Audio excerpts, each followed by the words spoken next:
ఇప్పుడు సంక్రాంతి పండగ వచ్చింది కదా. గతంలో సంక్రాంతి పండగ వరకు ఏం పడుతుండే రైతులకి? రైతుల అకౌంట్లల్లో రైతు బంధు పైసలు పడుతుండే కదా. ఇప్పుడు సంక్రాంతి వచ్చింది. అసలు రైతు బంధు పరిస్థితి ఏంది? పడ్డాయా రైతుల అకౌంట్లల్లో? నిజానికి డిసెంబర్ చివరి నుంచి యేసుడు స్టార్ట్ అవుతుండే గతంలో బీఆర్ఎస్ ప్రభుత్వం ఉన్నప్పుడు. ఇప్పుడు అసలు ఊసు కూడా లేదు అది. కనీసం రైతు బంధు అనేది ఒకటి ఉంది, ఇది వెయ్యాలి. ఇప్పుడు పంట పెట్టుబడి కోసమని మేము ఇస్తాము అన్నాము. రైతులకు ఒక్కరికే కాదు, రైతులకు ఇస్తాము అన్నాం, కౌలు రైతులకు ఇస్తాము అన్నాం. ఆ గతంలో బీఆర్ఎస్ ప్రభుత్వం ఉన్నప్పుడు 10,000 ఇచ్చింది, మేము 15,000 ఇస్తాము అన్నారు. రైతులకే కాదు కౌలు రైతులకు కూడా ఇస్తాము అన్నారు 15,000. అది అసలు మేము చెప్పనట్టు అసలు ఇప్పుడు రైతు బంధు వేసే టైం వచ్చింది అన్న లెక్క. ఏడ ప్రభుత్వము కనీసం దాని గురించి కూడా చర్చిస్తలేదు. అంటే రైతు బంధును ఎగ్గొట్టే కుట్రలు ఏమన్నా జరుగుతున్నాయా అనే అనుమానాలు ఖచ్చితంగా రైతులకు వస్తున్నాయి. గతంలో సంక్రాంతి వరకు రైతు బంధు పడుతుండే, రైతు బంధు పైసలు పడుతుండే రైతులకి. పెట్టుబడి సాయం కింద వాళ్ళు పంటలు వేసుకోవాలంటే అప్పటి వరకు వచ్చిన రైతు బంధు పైసలతోని మంచిగా పంటలు వేసుకుంటుండే. కానీ ఇప్పుడు ఏంది రైతు బంధు పరిస్థితి? నిజానికైతే లెక్కకి ఇప్పటికీ 4 సార్లు రావాలి, 2 సార్లనే వేసింది. ఆ 2 సార్లు కూడా ఎంతమందికి వేసిర్రు, ఎన్ని లక్షల కోట్లు వేసిర్రు, ఎన్ని ఎకరాలు ఉన్న వాళ్ళకి వేసిర్రు అనే దాని మీద ఈ రోజు వరకు సమాధానం లేదు. రుణమాఫీ లెక్కన ఇది కూడా. రుణమాఫీ అందరికీ కాలేదు అనేది వాళ్ళే ఒప్పుకుంటున్నారు కదా. కాంగ్రెస్ పార్టీలో ఉన్నటువంటి మంత్రులే మాట్లాడారు, రుణమాఫీ అందరికీ కాలేదు, మేము చేస్తాము అనుకున్నాం కానీ చెయ్యలేదు, కొన్ని టెక్నికల్ ఇష్యూస్ ఉన్నాయి, ఇవి ఉన్నాయి అవి ఉన్నాయి అనేది.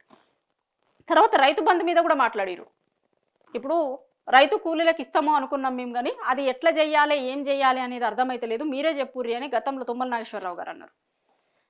ఇప్పుడు రైతు బంధు పరిస్థితి ఏంది? ఇస్తారా, ఇయ్యరా?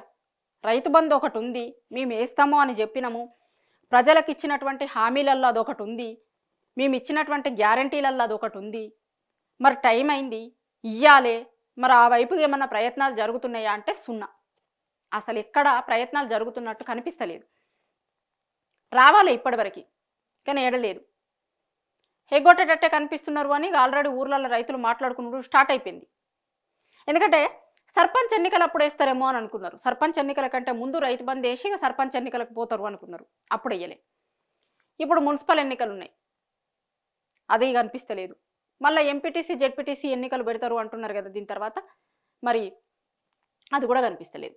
గతంలో రైతులకి ఏం ఆశ ఉండే అంటే కనీసం ఎన్నికల ముందన్నా వీళ్ళు ఇవి పైసలు వేసి ఎన్నికలకు పోతారేమో అని అనుకున్నారు. కానీ ఇప్పుడు చూస్తే ఎన్నికల ముందు కూడా పైసలు వేసి ఎన్నికలకు పోయేటట్టు ఏం కనిపిస్తలేరు.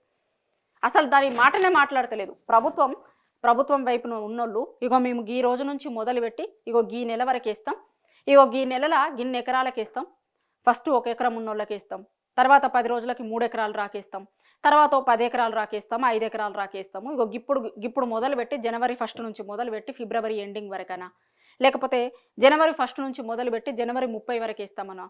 ఏం లేదు, ఏం క్లారిటీ లేదు. అసలు దాని మీద మాట్లాడేటోళ్ళే లేరు. అయితే ఇక అనుమానం రాదా ఊర్లలో ఉండేటోళ్ళకి, రైతులకి? అసలు వేసేటట్టు ఏం కనిపిస్తలేరు, ఎగ్గొట్టేటట్టే కనిపిస్తుర్రు అనేది ఆల్రెడీ మాట్లాడుకుంటూ స్టార్ట్ చేసిర్రు. గతంలో రైతులకి ఏం కావాలి? ఓన్లీ రైతు బంధు ఒకటే కాకుండా యూరియా కోసం కావచ్చు, లేకపోతే రైతులకు ఇంకేమన్నా ఇబ్బందులు ఉన్నాయా అవన్నీ చూసేది ప్రభుత్వాలు. కానీ ఇప్పుడు యూరియా కోసం ఎట్లాంటి ఇష్యూస్ నడుస్తున్నాయి మనం చూసినాం కదా.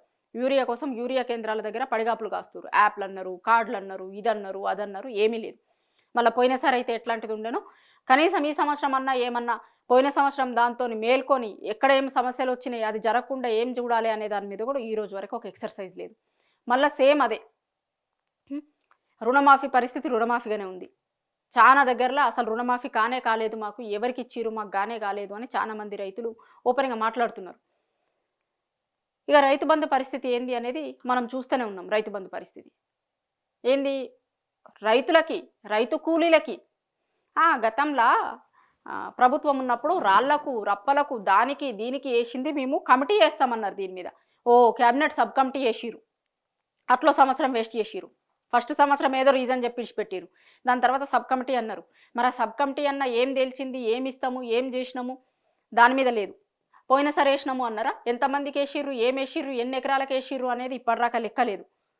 చాలామంది రానే రాలే అనేది అందరు చెప్తూనే ఉన్నారు. ఇప్పటి వరకు రైతు బంధు పడాలి. నిజానికి పండగ టైం వరకు రైతులు రైతు బంధు పడి పంటలు వేసుకొని ఉండేటోళ్ళు.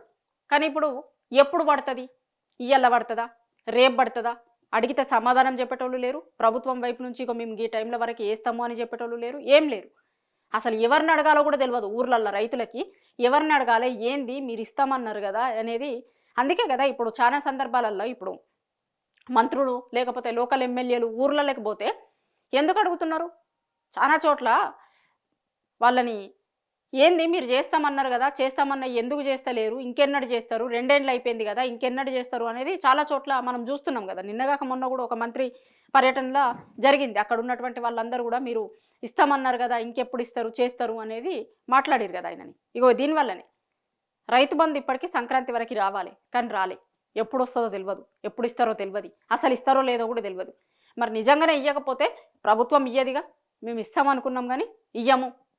ఎందుకంటే ఇట్లా ఎగ్గొట్టుడు కొత్త ఏం కాదు కదా. గతంలో సీఎం రేవంత్ రెడ్డి గారు ఏమన్నారు, ఓ మేము మస్తు చేస్తామనుకున్నాం, మస్తు హామీలు ఇచ్చినాం కానీ ఈడ ఏం లేవు, ఎవరి దగ్గరికన్నా పోతే చెప్పులు ఎత్తుకపోయేటోళ్ళ లెక్క చూస్తున్నారు, ఏం అప్పు పుట్టే పరిస్థితి లేదు, ఇదంతా చెప్పుకుంటూ వచ్చారు కదా. అట్లా మరి మేము ఇయ్యం, మీకు మేము చెప్పినాం, మేము మాట ఇచ్చినాం కానీ మేము ఇయ్యలేకపోతున్నాం అదన్న మాట చెప్పాలి కదా. చెప్తే ఇక రైతులు కూడా డిసైడ్ అవుతారు. మరి మీరు మాట ఇచ్చిర్రు, అధికారంలోకి వచ్చిర్రు, నిలబెట్టుకోలే కాబట్టి రైతులకు ఆముచ్చటన్న చెప్తే మరి రైతులు కూడా ఇంకా వాళ్ళు ఏం చేయాలి అనేది డిసైడ్ చేసుకుంటారు కదా. మీకు ఇచ్చిన మాట ప్రకారం మీరు చేస్తారేమో అని వాళ్ళు ఓట్లేసిర్రు, ఓట్లు తీసుకున్నారు, అధికారంలోకి వచ్చిర్రు. అధికారంలోకి వచ్చిన తర్వాత దాని మీద చేస్తామా చెప్పరు, చెయ్యరా చెప్పరు, ఎప్పుడు చేస్తామో చెప్పరు, ఎన్ని ఎకరాలకు చేస్తామో చెప్పరు, ఏం చెప్పరు. కనీసం అడుగుదామంటే ఎవరిని అడగాలో తెలియదు రైతులకి.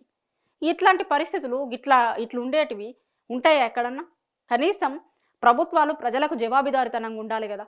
ఓట్లేసి గెలిపించిన జనంకి ఎవరికి జవాబుదారితనం? ప్రభుత్వాలు ఎవరికి ఉండాలి, ఎవరికి చెప్పాలి? జనం ఓట్లేసిరు, మీరు అధికారంలోకి వచ్చిర్రు. అధికారంలోకి వచ్చిన తర్వాత మీరు ప్రజలకు జవాబు చెప్పాలి, ప్రజల ప్రశ్నలకు జవాబులు చెప్పాలి. కానీ ఎవరిని అడగాలి, ఏం చేయాలి? ఎవరు సమాధానం చెప్పేటోళ్ళు లేరు. అసలు ఎప్పుడు వస్తుందో చెప్పేటోళ్ళు లేరు. ప్రభుత్వం వైపు నుంచి స్పందన లేదు. అడుగుదామంటే ఎవరు వచ్చేటోళ్ళు లేరు. కానీ ఒకటైతే కొంత క్లారిటీగా ఏమర్థమవుతుందంటే రైతు బంధుని ఇక ఎగబెట్టేటట్టే కనిపిస్తుంది అని ఊర్లలో ఉన్న రైతులు అనుకుంటున్నారు. నేనంటుంది కాదు, ఊర్లలో ఉన్న రైతులు ఈ జరుగుతున్న సిచ్యుయేషన్స్ని ఇదంతా చూసినప్పుడు ఆల్రెడీ 2 ఏళ్ళు అయిపోయాయి, 2 ఏళ్లలో 4 సార్లు పడాలి, 4 సార్లలో 2 సార్లనే పడ్డది. ఇక ఇప్పుడేమో కనీసం మాట కూడా మాట్లాడతలేరు. ఇదంతా చూస్తే ఇది అయ్యేదా పోయేదా ఏమయ్యేటట్టు కనిపిస్తలేదు అని ఊర్లలో ఉన్న రైతులు అనుకుంటున్నారు.